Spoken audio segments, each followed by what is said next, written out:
Good morning. What's going on? How are you? We're great. The Rashid Shaheed, just the whole day yesterday was fun in the NFL. It's cool that they're sort of getting into the trade deadline type of action the way baseball has for years and years. It's always been one of my favorite parts of the baseball season.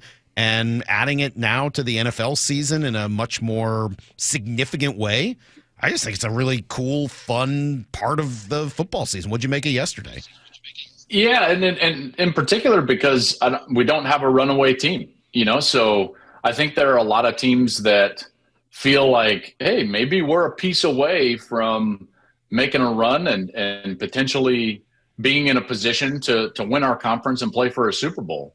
I know, like I've talked with DJ. I know you guys talk with DJ on Tuesdays, right? And like he and I have talked about this, about how the number of teams in the NFL that feel like, hey, the breaks go their way, they could be the team to beat in their conference. And so when you've got that type of dynamic, then I think the trade deadline becomes interesting because none of these teams you would say are complete.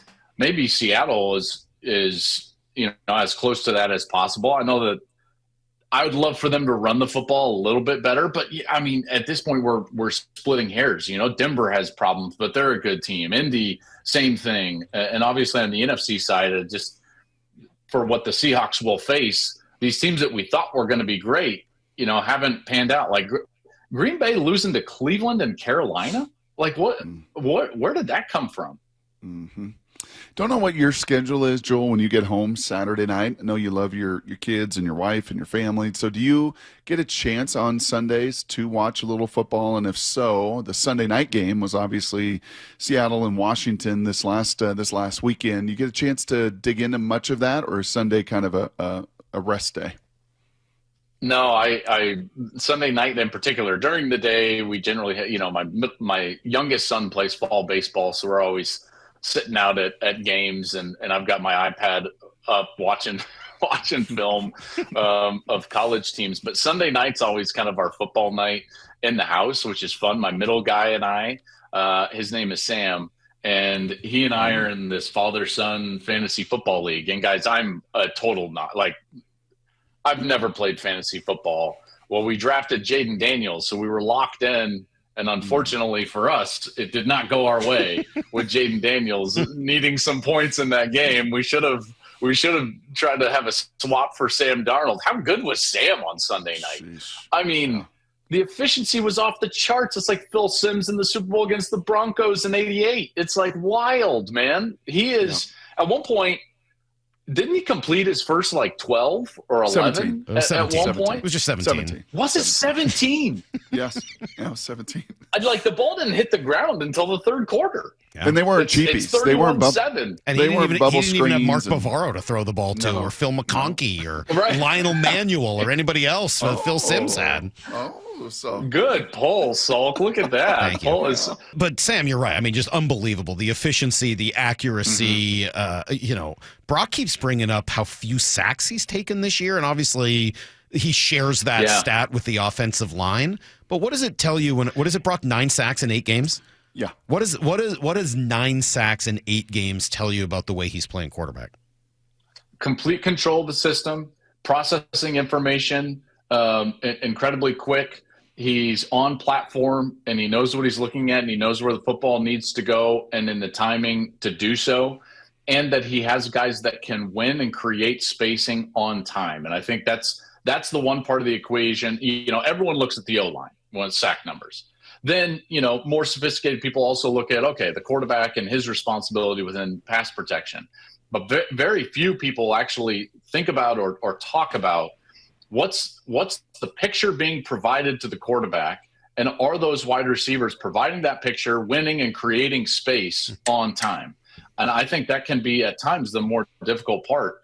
And I know we've said this, and this is not meant to be disparaging, but when Jackson Smith-Njigba, knowing what I knew of him covering Ohio State every other week for what feels like my entire career, I mean, I knew he was going to be an incredible player in the NFL. His short area quickness, his intelligence, his strength with his hands. And when he went to Seattle, it was like, it's like, really? Can we get him in an actual offense? again, not meant to be disparaging, even though it comes off incredibly disparaging. But this offense fits him very well, and Sam fits him very well. So your question about the protection, I think, also extends to those guys that are winning on time, and JSN being the foremost of that, which is why he's excelling and been really one of the most productive receivers in the league over the last month. What does Rashid Shaheed do for that? Well, it extends the defense. Number one, when you put speed on the field, they have to respect that. Now, I've never felt like Sam was a great deep ball thrower, but I think he's gotten better. But what it does is it lifts the pressure off of those intermediate zones, and it allows the guys underneath him to operate with a greater amount of freedom and space. So, I mean, that's a good get, and I think that's why they got him. It's not necessarily, even though you would love some productivity from him, but it's the threat of stretch, and the threat of stretch provides space. And when you've got a guy that's carving it up like Sam, and he's on time and he's on target, when you create even just feet of more space within the system, he's going to take advantage of that. Don't worry about being disparaging.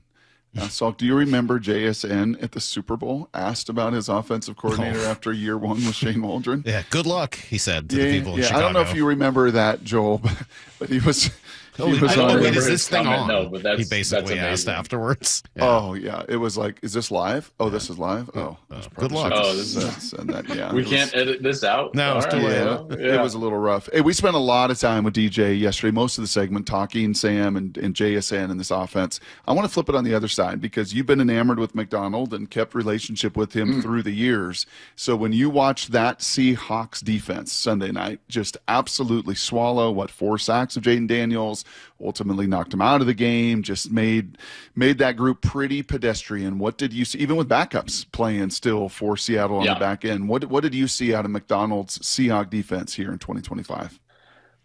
For a young guy, he was young when I was dealing with him back in 2021, and he's still young. What I was always enamored with was how sound he was structurally.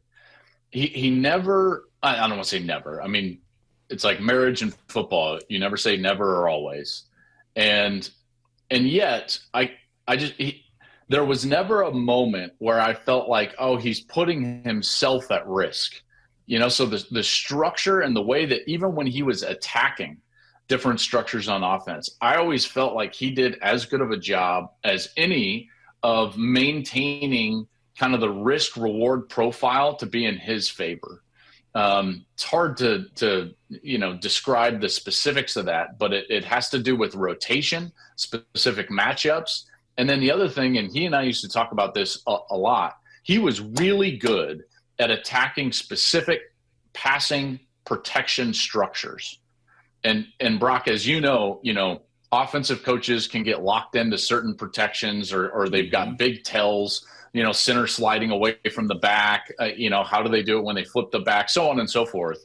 And he was really good at calling things that were simple for his defense, confusing for the offense, that would attack the structure. So, for instance, a very prevalent pass protection in football, both levels, is what I would call a slide protection. And it's not a full slide, but it's like a half slide to the what I would call like the weak side of the protection or the offside for the quarterback, and then a man protection on the front side.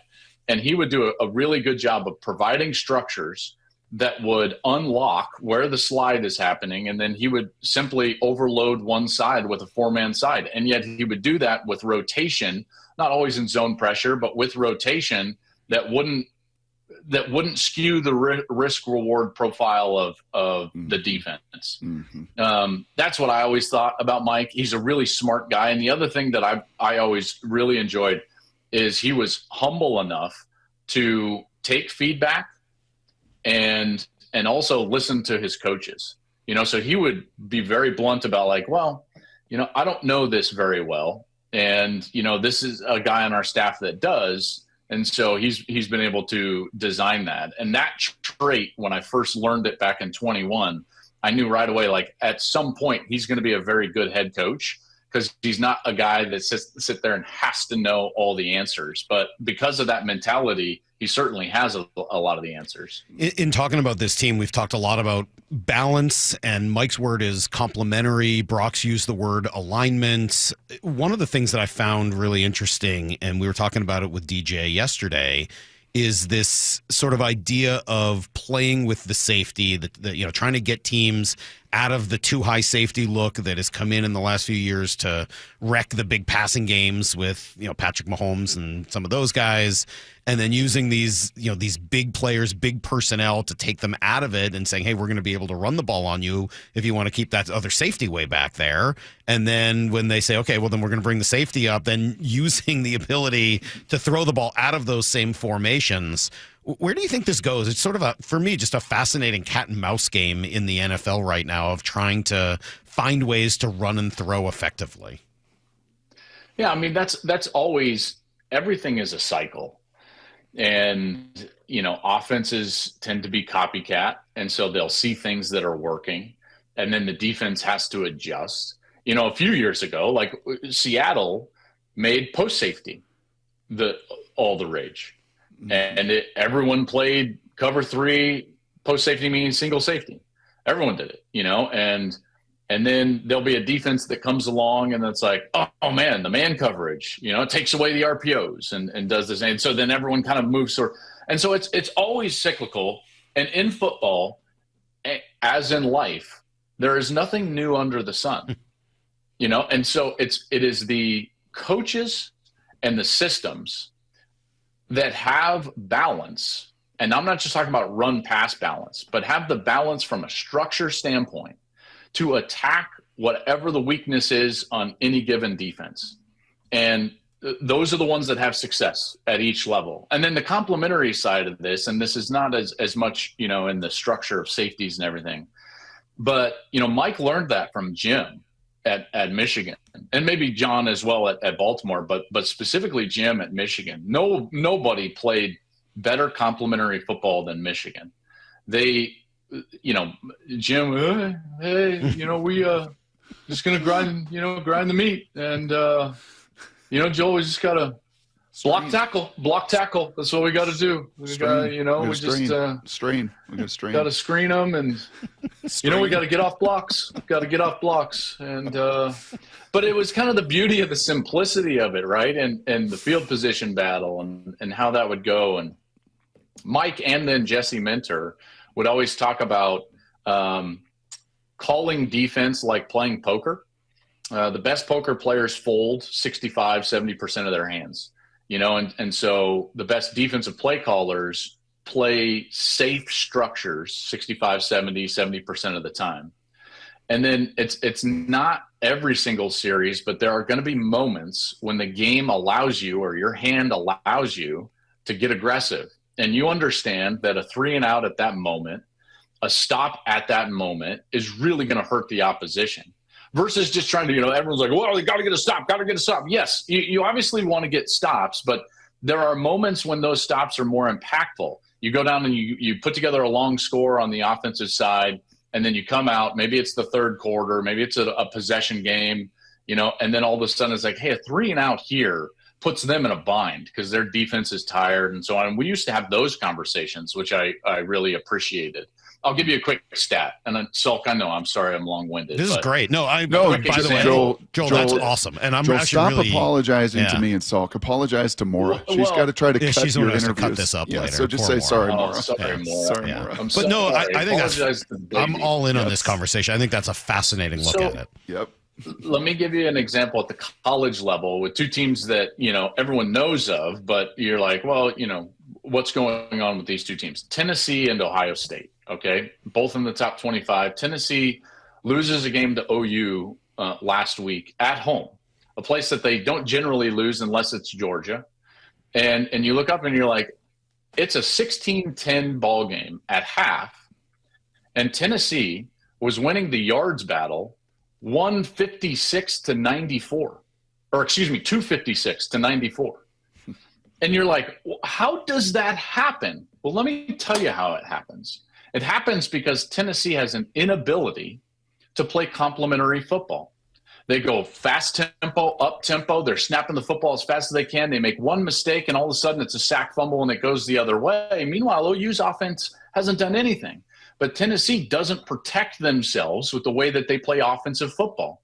They go for volume over quality. And now all of a sudden you look up, and it's the exact opposite of Ohio State. See, Ohio State could score 60 points if they wanted to with that passing game. They could, but they don't. Even the Washington game is a great example of this. Do you know Ohio State did not have a play of over 20 yards against Washington? Partly because they didn't feel like they needed it. All right. Last week, they go out and they go bombs away on Penn State in the second half because it was there for them. Okay, so here's Tennessee, and they're always trying to get to 50 or 60 points, and they're doing that through volume. Here's Ohio State, could get there, but they don't. Why? To protect their defense. So the average snaps for each of their offenses, 73 for Tennessee and 57 for Ohio State. Well, that correlates to the defensive side as well. Tennessee's defense sees well over 70 snaps of offensive football per game.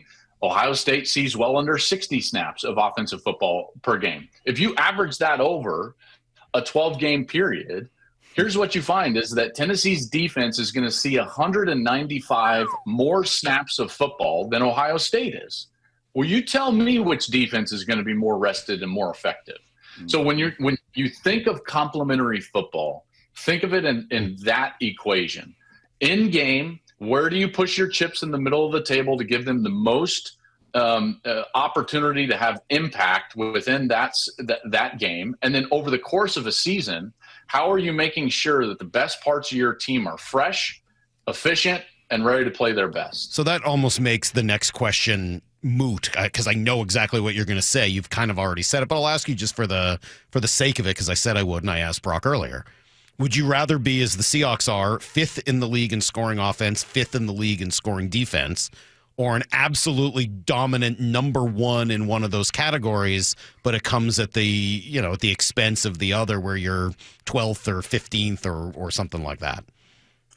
If you ask me, like you could have one area to be a dominant area, I would say defense, because it's just one of those things where I think to be the best offense by a wide margin, you steal from your ability to be efficient on the defensive side.